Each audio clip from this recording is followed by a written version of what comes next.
Greetings, fellow babies. This is the fourth treatment of the arguments against the legitimacy of the state in my book, Against the State, An Introduction to Anarchist Political Theory. Let's talk about Rawls. Now, John Rawls is no utilitarian, which is good, because reading Rawls is a form of suffering. And you probably have to have a little Rawls on board, unfortunately, to get the full flavor of the argument I'm going to give. Now, Rawls is not primarily concerned with justifying state power. He more or less assumes the legitimacy of the state. But I think that an argument for the legitimacy of the state does emerge from Rawls' theory of justice. So let's try to say what this is. Now, Rawls himself presents his view as a version of social contract theory, but if it is, it's very different than classical contract theory in that it does not rest the legitimacy of the state on the actual consent of the governed, but rather imagines a situation in which rational people have to devise a theory of justice by which to conduct their lives. Now, this imaginary situation is known as the original position, and in it, the people who are figuring out how they want to live, how they want to arrange their political system, are imagined to be behind a veil of ignorance. And the purpose of the veil of ignorance is to make it impossible for these folks to favor themselves in the distribution of goods that emerges. So they don't know things like their race, their gender, their age, their geographical location, and so on, things that might be used to favor themselves. And so the theory of justice that comes out will, by definition, be impartial. It'll be fair. Okay, so now, cutting to the chase, the theory of justice that the people in the original position come up with, according to Rawls, will be, first of all, will have a principle of equality. That is, that people will grant themselves equality of, first of all, of liberty, but then also of goods. And the basic idea is that because you can't favor yourself in the original position, you will want to assure that the worst position that emerges is a tolerable position, so that if you end up in the worst position, your life will be okay. And the people in the original position are imagined to be rational. That is, each one is trying to maximize their own goods. All right. There's about 1 million problems with this, but what the heck. Now, so they'll start with the principle of equality, and they'll also specify what's known as the difference principle, that any inequalities in the distribution of goods must favor the least advantaged group. So there can be inequalities, but they must be to the advantage of the least advantaged group. This is plausible in the sense that, some inequalities might do things like provide incentives for people to be industrious and so on, might help the economy as a whole, and thus help those who are lowest down on the scale.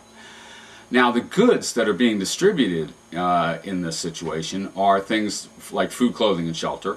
They're things that any human being would want to assure themselves of. So it's food, clothing, and shelter, but also things like education, health care, even things like self-respect, as well as the liberties and rights of citizenship. These are what Rawls calls basic goods.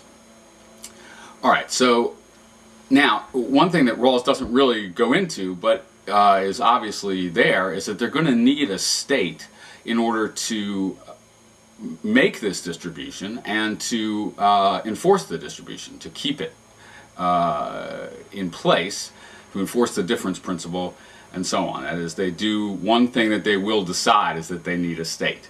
So there is an argument implicit that would be for the legitimacy of the state in Rawls. Now, Here's the problem, and it's a problem that I do put forward in the book, but I've also developed at somewhat greater length in a paper, and that is that among the primary goods that are distributed by the principles of justice, surely political power is one of those goods. All right? And we can see this in a variety of ways, because for one thing, political power is the only way that you can assure yourself of the other goods, as many people have pointed out. Political power might be conceived to be essential to self-respect, for example. Certainly people like Martin Luther King have argued that it is. For example, that voting rights are essential to self-respect in a democracy, and so on. All right. So one good, and it's a primary good, it's an important good that gets distributed by the people in the original position, is political power itself.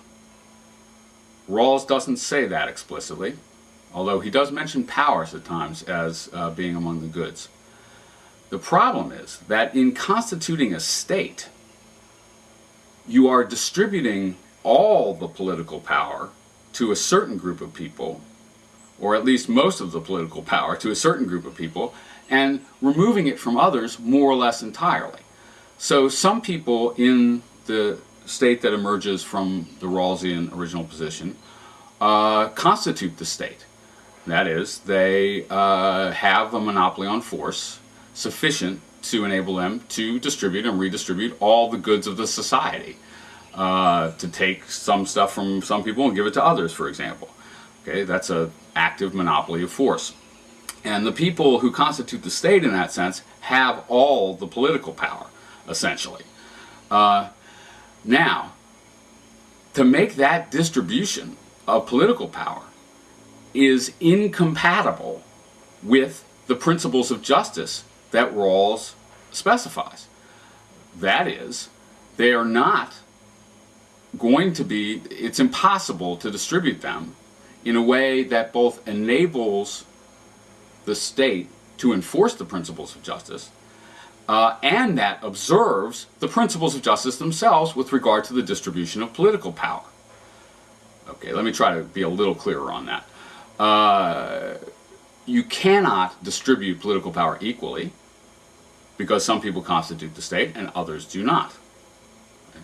And you cannot distribute it in accordance with the difference principle in that removing political power from some people does not benefit them, or at least that would need to be shown.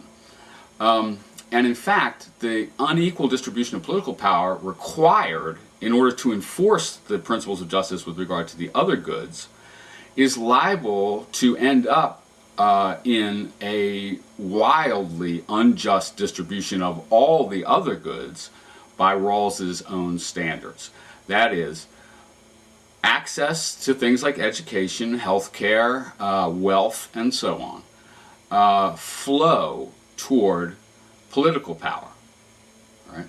So the institutions that Rawls requires in order to achieve the justice he demands are incompatible with the theory of justice itself. That is, there is a contradiction at the heart of Rawls's theory. And I suggest to you that the people in the original position would be constrained to choose anarchism because they could not distribute goods in a just way while constituting a state. All right? So that's my answer to Rawls in brief. There's quite a bit more. And maybe that's it for this series of videos, although I could do Habermas, I suppose, and a couple of others, but maybe I won't subject you to that, and you'll have to buy the book. So long for now, beaches.